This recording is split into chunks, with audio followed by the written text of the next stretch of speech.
Rachel, thank you so much for joining me on the podcast today. Thank you for having me. I'm really excited for our chat. Yeah, it's a pleasure.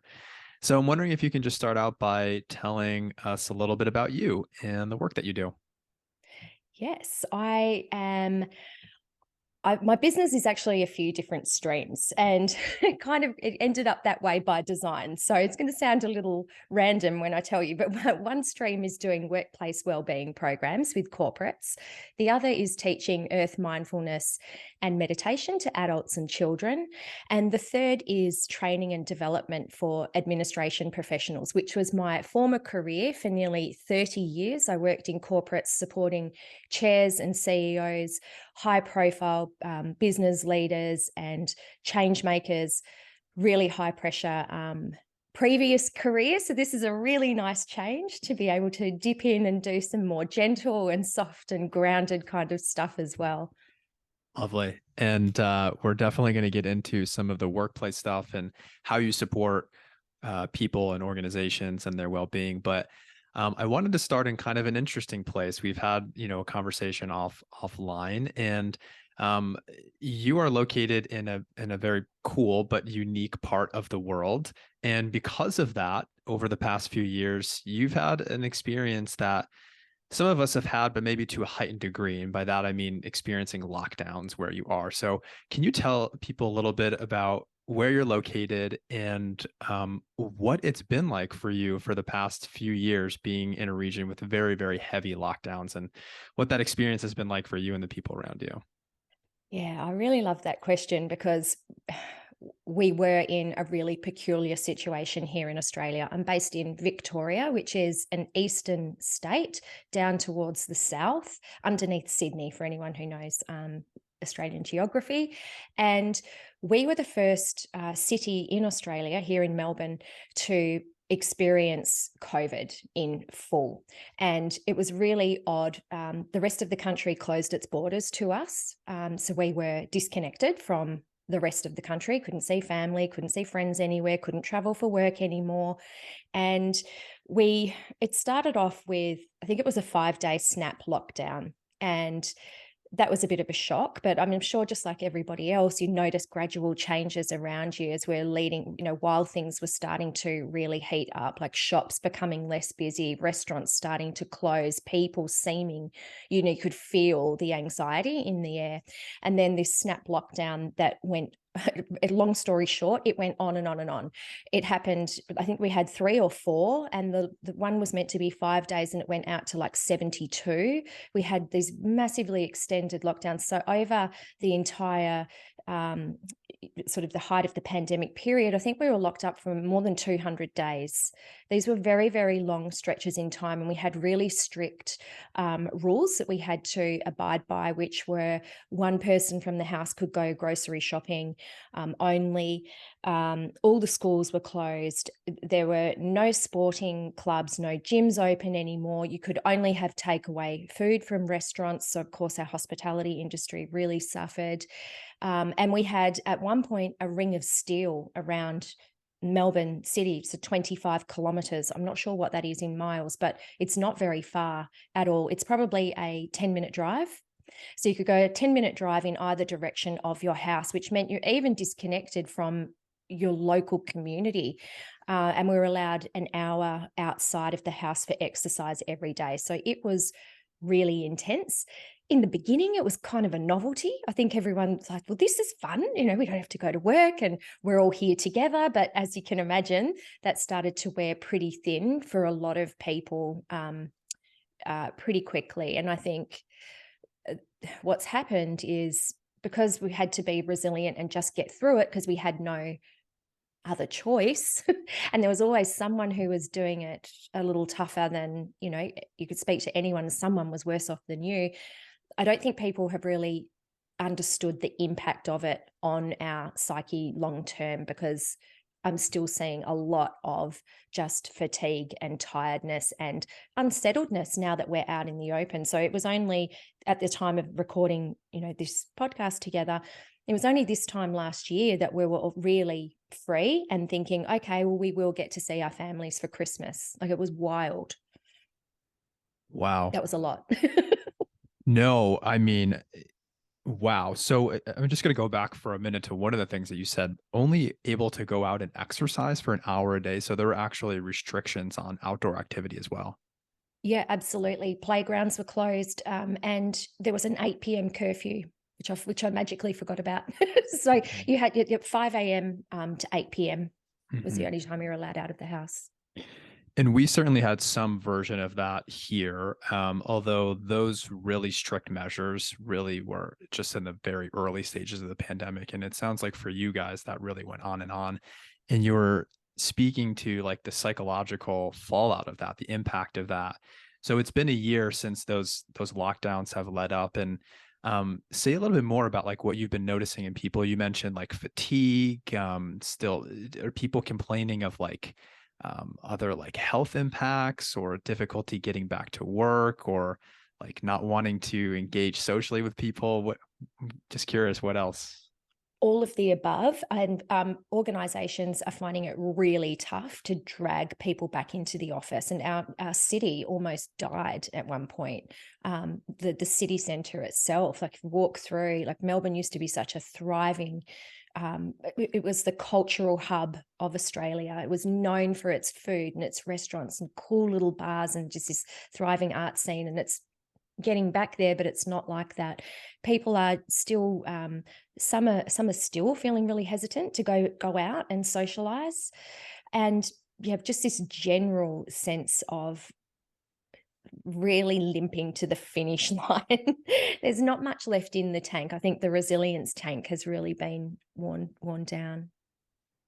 Wow, it's pretty amazing. And just to think about, I mean, we talk about like trauma a lot, and I'm a psychologist, so I see it a lot. But to think about that on a collective scale and how people could be experiencing that collectively and how that manifests in the city, I think time will tell. But as you're saying, like companies are have difficulty recruiting, and your city almost like died or shut down. I mean, it'll be interesting to see kind of how resilient the city or the area is that you're living in, and what the health effects will be 2, 3, 10 years from now. It's fascinating. Absolutely.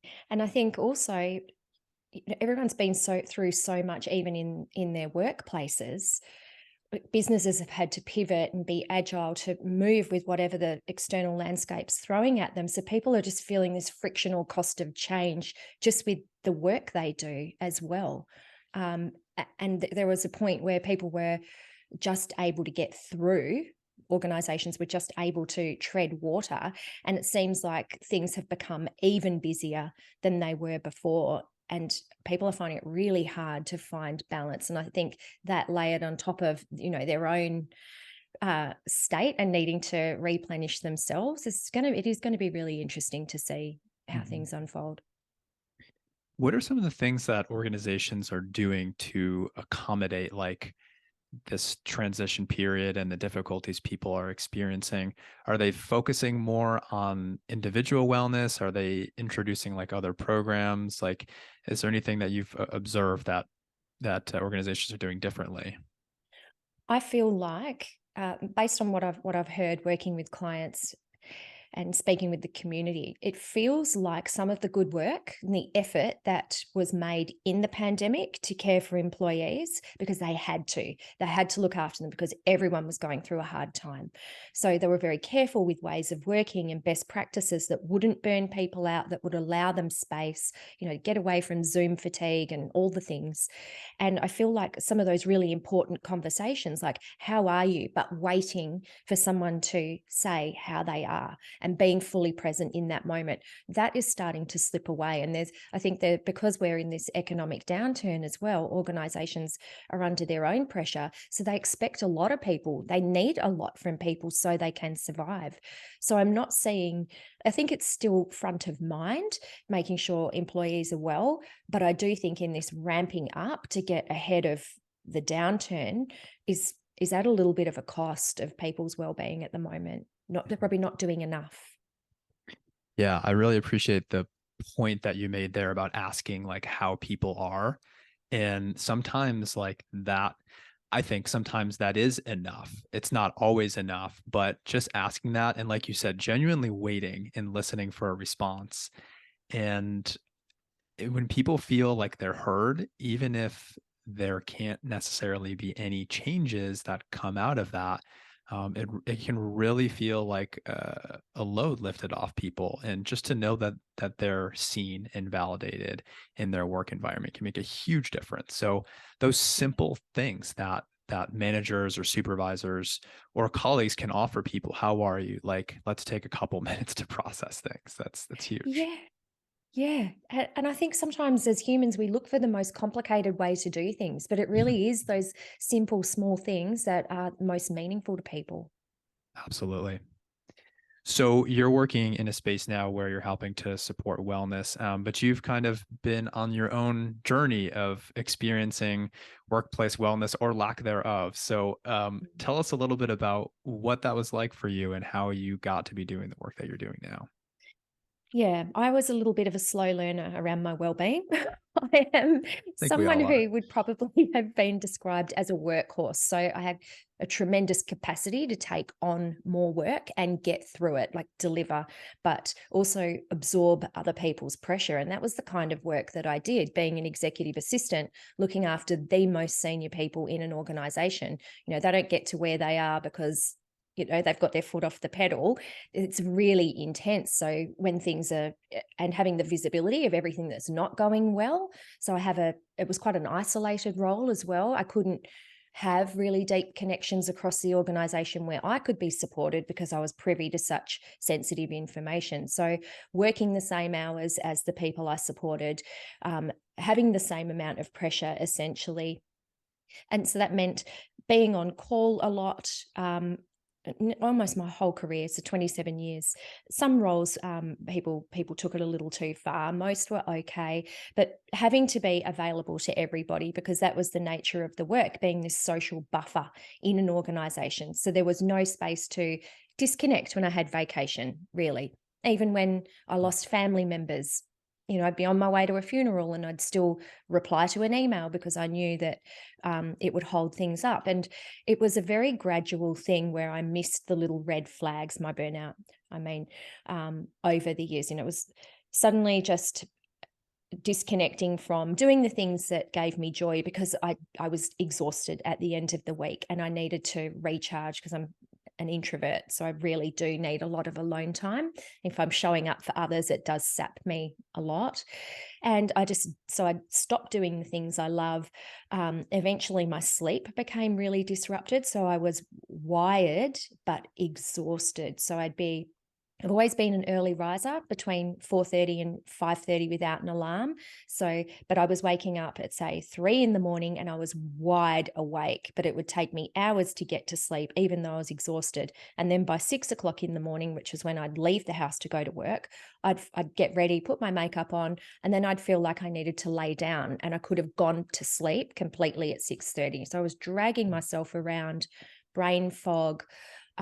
It was just horrendous. And I just didn't have enough time for me and to prioritize me. And I went to the doctor and said, something's wrong. I'm really tired. And I thought maybe it's vitamin D or, vitamin B, because I was in the office before the sun came up and I would leave after the sun came down. So it was long, intense hours, no breaks.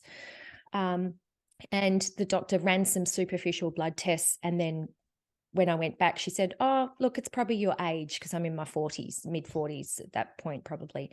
And I was like, okay. She gave me a menopause fact sheet. And I said, are you serious? And she goes, well, this is just how it is to be a woman. And I actually burst into tears because I thought, I can't actually live like this. That's how bad I felt. Mm. And walking home from that appointment, I passed an integrative GP, like a holistic doctor, and went in and she said, yes, I can help you. And she did some deeper testing. She was like, wow, you've got a lot of stuff going on. So my cortisol was crazy. I actually had an HPA axis dysfunction. And the ways that she helped me with recovery were really, really simple. And a lot of it was to do with connecting to nature. And honestly, when she gave me some of the some of the prescribed things like walk barefoot on the earthing, I want you outside every day for 10 minutes at least, and a bunch of things, natural light. I thought she was off her rocker. I was like, can't you give me something? How's this going to work? But I turned the corner and everything started to improve really quickly with the addition of like putting in very hard boundaries and, prioritizing myself for my first time in my career. That was Mhm. a long answer, wasn't it? No, I really appreciate hearing like your whole story behind it. And I think so many people can connect to that. And I think that the doctor's office is often like the first stop on this journey. I know that I can personally very much sympathize with that feeling of going to the doctor and them doing all the labs and they're like, well, looks like you're fine. And that feeling of like wanting to break down and cry and feeling like, okay, this person doesn't understand my experience, or there's just so much unknown about what's going on, what the hell is happening here. I think so many people can relate to that. Um, so it sounds like that was kind of a turning point for you. What happened at that point? So the doctor prescribed all of these, really nice, squishy interventions for you to do. At that point, did you decide, okay, I'm going to make some big changes now, or did that take a long time to come, or how did that work?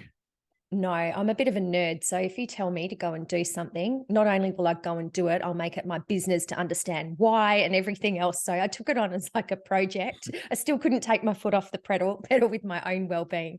But I already had a meditation practice that I would, on and off do, had been for about 5 years prior. But I really went deep with it from there. I really saw it as like a sacred time for me to give back to myself. So creating that space around mindfulness and just being and shutting out the noise was really important. And then I became very curious about why that works and how is it so effective. And because it was working so well for me, I started telling everybody about it. And so then that sent me down a garden path of doing some study and becoming certified in WIAPA work, which is an earth mindfulness modality, and also doing a 150-hour yoga teacher training mentorship, which encompassed breath work, kriya, mantra, meditation, and a range of other stuff. Very cool. So I definitely want to ask you about the WIAPA, but before we get there, I want to, if it's okay with you, get into a little bit of like the nitty gritty of what that looked like, this process of developing more mindful space in your everyday life. Yeah. So that, maybe someone is struggling with something similar, but they don't know how to create that space. What that look like? Is it like, taking breaks throughout the day? Was it a morning or evening practice for you? How did you start to build that into your life? Yeah, my morning practice was the one not negotiable for me. It was the only time of the day that nobody else could derail. So I was already an early riser, as I mentioned. So that first half an hour, 45 minutes of the day, no checking my phone, sitting and breathing quietly, following a little sadhana, which is a personal practice. Even being taking care to watch where I was cramming being productive into time that didn't need to be productive. So walking and listening to a podcast, I still had to be filling my brain with something. So making a point of a couple of days a week, not wearing headphones when I was walking to work or wherever, and just tuning in to what was going on around me, like looking up and seeing what the clouds were doing, paying attention to how the trees were changing with the seasons. It sounds a bit cheesy, but that's what mindfulness looked like for me, just being really present wherever I was, trying not to eat while I was scrolling the phone or answering emails, like really just being as present as I could in as many little moments throughout the day. That was my starting point. Mhm. I'm also a morning practice person. That is my sacred time that no one else can intrude on. There's no technology until I finish my morning rituals or practice. But every single morning I get up and it's like still that part of me like wants to get going with the day. Like it doesn't feel like I can afford, like 30 minutes or an hour in the morning, even though I know that I can. it just wants to start leaning into all the things that I have to do. So it's just so hard to create that and constant battle within ourselves. But I appreciate Yeah. you being able to kind of carve that space out for It yourself. it really is, and maybe you feel this way too. When I don't make that space, my day is not the same. I can't show up for people in the same way. My energy is scattered. I'm a little more unfocused. I know I've come to realize that when I don't stick with that morning ritual, I am not my best self for me and for everybody else. And that's a bit of advice for anyone listening who's wondering how they can make it stick. That's what did it for me. It's like, if I really want to show up as my best self, I need to do this. Right alongside you there. I don't feel like myself when I don't have that time in the morning, and I'm not intentional throughout the day when there's not that time.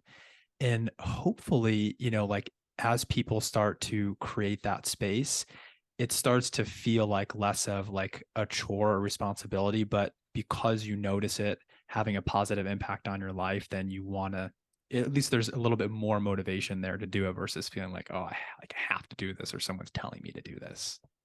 Yeah, and I feel like there's also a bit of a misconception. People think you sit down and everything will become quiet, and it's only, a rare group of people who can sit there and manage a 30-minute practice without intrusive thoughts, without getting frustrated, and that's not the case. It's actually the human experience, isn't it? Like everyone struggles with it. So, if I can offer just one more little bit of advice, which I forgot to mention when I very first, a long time ago, started, trying to meditate and mindfulness, I started with 5 minutes. Like I built up to, what can go up to an hour and a half now over a long period of time. And even 5 minutes, like that change in me after just 5 minutes was enough for me to want to keep working at it. Mm, lovely. Lovely. So you discovered and you came across something called Wayapa meditation, which I had never heard of before until I read your website and reached out to you. So tell our listeners a little bit about what this practice is and its roots and maybe how it like differs from maybe other forms of mindfulness. Oh, yes, I'm very excited to share this. So I was introduced to it in one of the workplace wellbeing initiatives that we had in one of the lockdowns, where we had Jamie, who was one of the co-creator of Wayapa Work, came in and did a narrative meditation session for us over Zoom.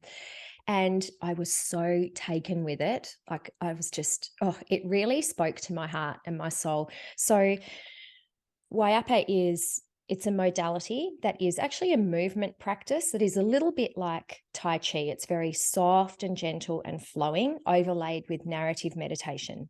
And it's built on 14 different elements of nature. And they cover like some of the wind elements, some key animal elements, some key human connection elements. So the hunter, the gatherer, and the child. Also creative energy. So that limitless potential within all of us, and things like trees. And the purpose of all of these elements is that it connects us to the ancient wisdom that kept our ancestors well. So following the seasons, being in tune with the phases of the moon, and understanding what the elements do for our planet, understanding why we're tribal beings and we need connection to nature. But Jamie and his wife Sarah, so Jamie is actually a Guna Kurnai and Mara man. He's a First Nations Australian. And when he and Sarah we have a festival here called Mind, Body, Spirit Festival. And it's like a holistic weekend where, there's chakra healing and there's all this kind of stuff happening. There's a bit of meditation and all the things. And he walked in and he said, something's missing here.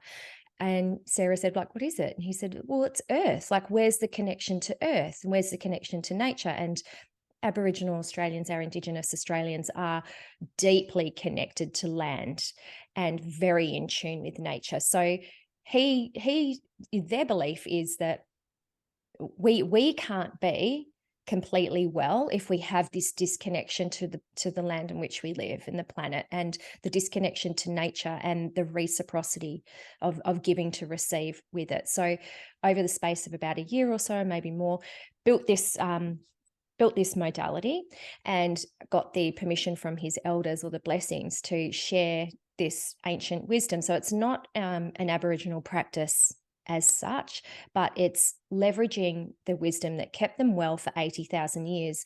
But more importantly, it's also, at some point, all of our ancestors slept under the stars as well. So, what is our ancestral wisdom that we've become a little disconnected from? And how can we, you know, live in balance with this busy modern life, but really respect what we haven't evolved past to need? So technology might have, but really, we need clean air from the trees, and we need sunlight to be well, and we need connection to other humans. And yeah, I could talk about it forever.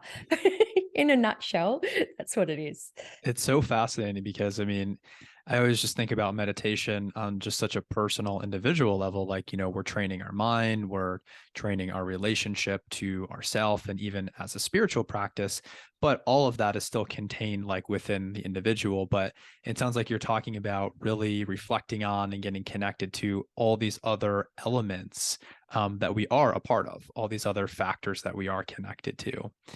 Yeah. You mentioned that there's a narrative practice in Wayapa. What do you mean by that?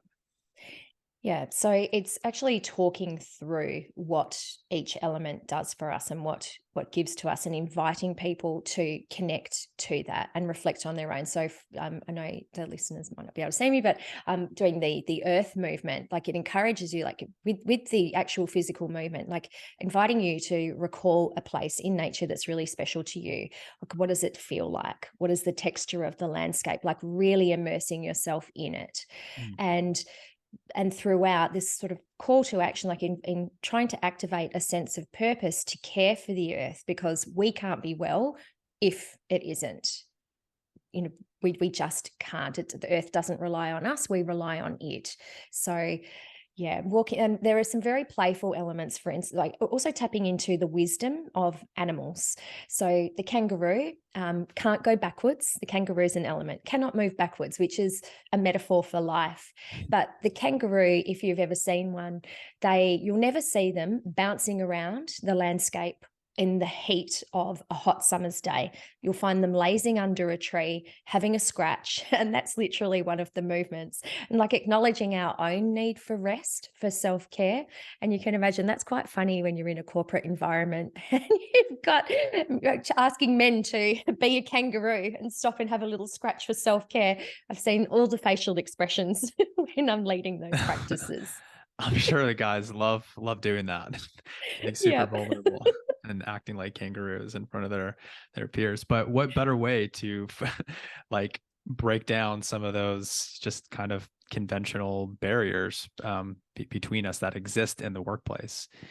Yeah. So this is something that you'll bring in and kind of guide these sessions or these types of exercises with people in their work environment. Yes. Last week, I led a session with 150 women at an event, and it was the most joyful and playful one. There was no ego in the room. They went all in. It was so good. But I don't start the workplace sessions with, right, everybody, let's get up and do this movement together. We actually work through and explain the philosophy and invite people to connect to the elements on a personal level as well, before we move into the actual physical movement practice, but also invite them to connect to the space that they're in. So that, do they even know the history of the land that they're on? Do they know who the traditional custodians of that land are? Do they know what it was? Is that like any sacred or special significance before it was built up and became a city? So it's very interesting, and it does expand thinking about what it does mean to be well. Mhm. So I'm imagining someone's listening and maybe they can really relate to the experience that you had as an executive assistant and feeling like their time is always accounted for by someone else, the pressure of having to do things all day. What would be some advice that you have, whether that person is an executive assistant or not, for being able to slow down, to bring some mindfulness into their day, and to like reconnect with these things that are more natural, like you're talking about nature and connection with other people, when they're sitting like, at a desk in a chair and feel so secluded from everything? Yeah, I think the beauty about nature is wherever we are, we have at least access to sunlight. We have at least have the access to step outside and look at the sky, even if you're in a city. And I think it's all about making those bookmarks in your day, or bookends to the day, where it becomes as much your routine as eating and getting a coffee, that your self-care is, I'll go for a walk around the block for 10 minutes, rather than just sit. It gets to a point when we're really unproductive, right? Where we're tired, we hit that slump at 3 o'clock. Like, make that your marker where you go outside for 5 minutes.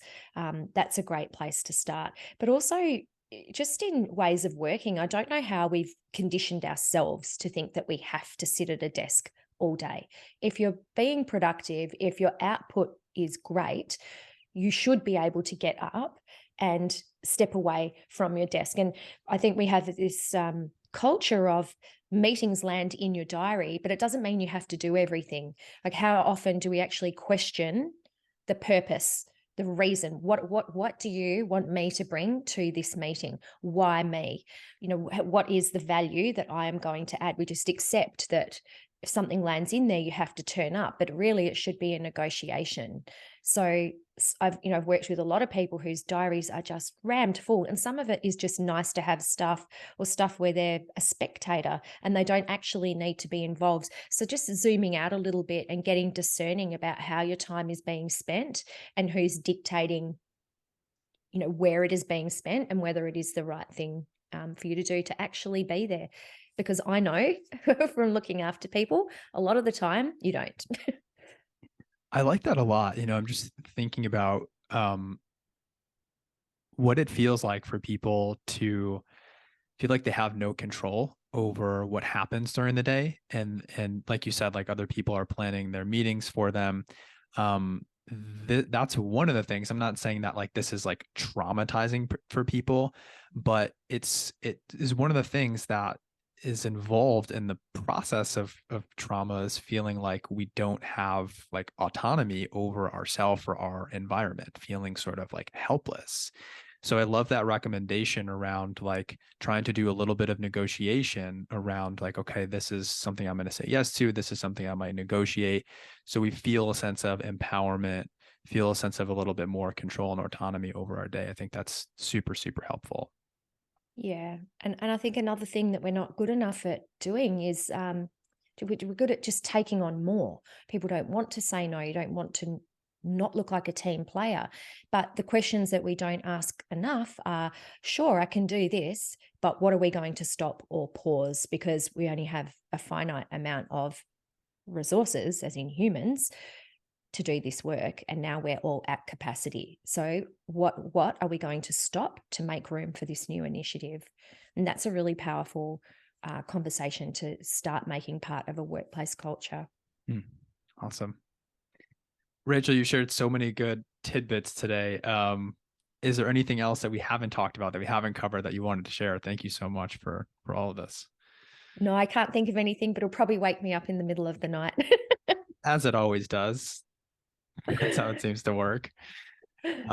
Fantastic. Well, thank you so much. Thank you for sharing your own personal story individually, your story being part of the community in Victoria.